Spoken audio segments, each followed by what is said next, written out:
અંકલેશ્વર નજીક આવેલ પાનોલી જીઆઈડીસી વિસ્તારમાં સ્થાનિક નાગરિકોની સુવિધા અને માર્ગ સલામતીને ધ્યાનમાં રાખીને જનસેવા પ્રભુ સેવા ચેરિટેબલ ટ્રસ્ટ દ્વારા તંત્રને એક મહત્વપૂર્ણ રજૂઆત કરવામાં આવી છે. ટ્રસ્ટના પ્રમુખ રજનીશસિંહ અને અગ્રણી જગમોહન આહિરના માર્ગદર્શન હેઠળ જનહિતના પ્રશ્નોને વાચા આપતા જણાવવામાં આવ્યું હતું કે પાનોલી જીઆઈડીસીના મહારાજાનગર સર્કલ પર હાલ પૂરતી સ્ટ્રીટ લાઇટોની વ્યવસ્થા ન હોવાથી રાત્રિના સમયે વાહન ચાલકો અને રાહદારીઓને ભારે હાલાકીનો સામનો કરવો પડી રહ્યો છે. આથી આ સર્કલ ઉપર શીઘ્ર અદ્યતન સ્ટ્રીટ લાઇટની વ્યવસ્થા ઊભી કરવામાં આવે તેમજ સર્કલને સુંદર અને સુવ્યવસ્થિત રીતે વિકસાવવામાં આવે તો વિસ્તારની સુંદરતામાં વધારો થશે અને ટ્રાફિકની સમસ્યા હલ થવાની સાથે સ્થાનિક ઉદ્યોગો તેમજ નાગરિકોને મોટી રાહત મળશે.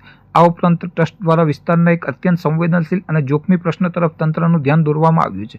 રજૂઆતમાં જણાવ્યા અનુસાર વિસ્તારની ગિન્ની ચોકડી પર ભૂતકાળમાં અનેક નાના મોટા માર્ગ અકસ્માતો સર્જાયા છે, જેમાં ઘણા લોકો ગંભીર રીતે ઇજાગ્રસ્ત થયા છે અને કેટલાક નિર્દોષ નાગરિકો અકાળે પોતાનો જીવ પણ ગુમાવવો પડ્યો છે.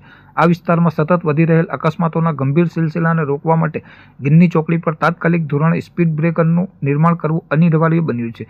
જો અહીં વહેલી તકે સ્પીડ બ્રેકર બનાવવામાં આવે તો વાહનોની ગતિ પર નિયંત્રણ લાવી શકાશે, જેનાથી અકસ્માતોની સંખ્યામાં નોંધપાત્ર ઘટાડો થશે અને અસંખ્ય લોકોને કિંમતી જીવન સુરક્ષિત કરી શકાશે. જનસેવા પ્રભુ સેવા ચેરિટેબલ ટ્રસ્ટ દ્વારા સત્તાધીશોને નમ્ર અપીલ કરવામાં આવી છે કે રસ્તાની સુરક્ષા અને લોકહિતના આ બંને અત્યંત આવશ્યક મુદ્દાઓને પ્રાથમિકતા આપીને તેના પર સહાનુભૂતિપૂર્વક વિચારણા કરવામાં આવે. સ્થાનિક રજૂઆતકર્તાઓએ આશા વ્યક્ત કરી છે કે તંત્ર દ્વારા જનહિતના આ કાર્યો વહેલી તકે પૂર્ણ કરી નાગરિકોની સુરક્ષા સુનિશ્ચિત કરવામાં આવશે.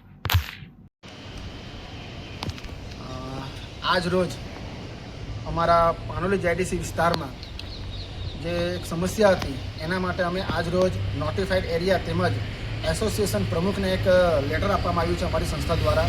અને લેટરમાં ઉલ્લેખ કરવામાં આવ્યું છે કે જે અમારી પાનોલી જીઆઈડીસીમાં જે અમારું મહારાજાનગર છે, જે અમારા સંજાલી ગામની વચ્ચે આવેલું છે, અને મહારાજાનગર સર્કલ પાસે એક સર્કલનું નિર્માણ કરવામાં આવે તેમજ એક સ્ટ્રીટ લાઇટનું નિર્માણ કરવામાં આવે તાકી જે અંધારું પણ થઈ રહ્યું છે ન થાય અને એક વ્યવસ્થિત જગ્યામાં લોકોને આવવા જવા ટ્રાફિક સમસ્યા થઈ રહી છે તે ન થાય. ત્યારબાદ અમારી ગિન્ની ચોકડી પર જે ગેટ નંબર 1 પર જે ચોકડી છે, ફર્સ્ટ ચોકડી છે ગિન્ની ચોકડી, ત્યાં એક જ અઠવાડિયામાં 2 એક્સિડન્ટ થયા છે અને ત્યાં સ્પીડ બ્રેકર નથી. તેના માટે પણ અમે રજૂઆત કરી છે નોટિફાઈડને અને એસોસિએશન પ્રમુખ સાહેબને. તો અમને એમને આજે એક લેટર આપ્યું છે લેખિતમાં અને આવનારા દિવસોમાં એ જે સમસ્યાઓ છે એ તાત્કાલિક એનું નિરાકરણમાં આવે તેવી અમે અમારી માંગ કરી છે અને અમને વિશ્વાસ છે કે આ જે પણ સમસ્યા છે એ તાત્કાલિક એસોસિએશન અને નોટિફાઈડ દ્વારા દૂર કરવામાં આવશે. ધન્યવાદ.